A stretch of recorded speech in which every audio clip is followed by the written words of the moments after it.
Happy Q&A Wednesday, and the question of the week is, what are the pros and cons of selling my home versus renting? I have my primary residence now. What should I do? Should I sell the house or should I rent it out? When you think about cash, when you think about your property, there's three ways to get cash. You can, number one, sell your home. You can, number two, refinance your home and take cash out. Or number three, you can turn your primary home into a rental property and rent that out for monthly cash flow. So let's look at each individually. If you sell your home, what happens is you pocket that money. And if you lived in the home for greater than 2 years and the profit is within $150,000 per person, that money gets pocketed without any taxes to the IRS. Zero, zilch, none. So you don't share in any of that revenue with the IRS. You pocket all of that money tax-free and you move on to the next house. So that is definitely a pro. Number two, when you refinance, option two is cashing out refinancing. So when you refinance and you pull out cash, and let's say then you turn it into a rental, you're able to take that money and use it for your next down payment. You're able to use that money for anything that you want. And taking that cash out is also a non-taxable event. So it means you can access the equity in your home without any tax consequences. And it's far better to do it when it's a primary residence than when it becomes an investment property, because there's so many extra fees and points charges to you as an investment property versus a primary residence. So refi, cash out, second option, so you can access cash to go ahead and buy your next residence.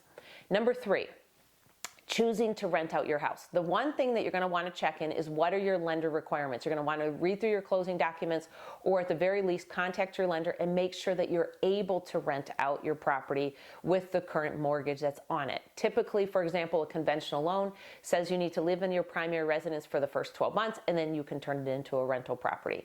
Oftentimes FHA has that same requirement, but it's important to check and make sure before you turn your property into an investment property, because if you do that and you're not supposed to, then the mortgage company can do what's called a due on sale clause. Yeah, that means that they can call in the mortgage and say that you have to pay them back in full because you've turned it into a rental property, and your documents say that you can't do that. So definitely check with your lender.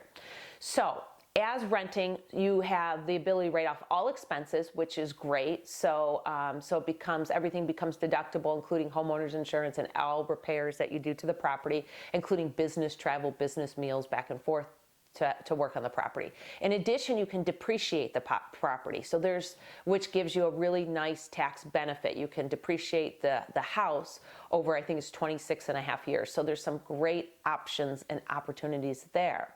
So that is definitely a benefit. Where you come into a downside is this. This is a very important point. If your primary residence that you turn into a rental is a rental for greater than 3 of the next 5 years, greater than 3 years of the next 5 years, then you will have to share in your revenue sharing when you go and sell that house with the IRS. That's right.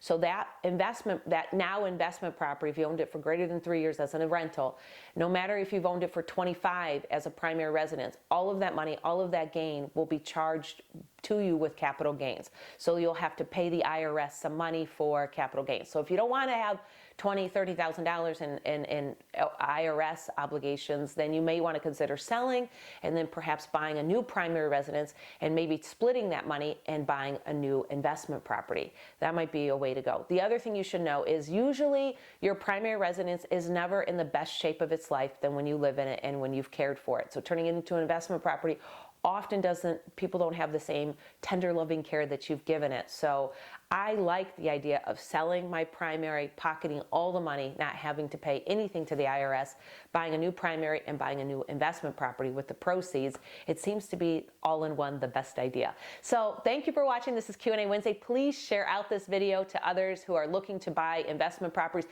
especially that are interested in converting their primary home into an investment property. I haven't seen quite a video like this that gives a nice outlay of the pros and cons, so I wanted to put one together and give you my thoughts. Thanks for watching and have an amazing day.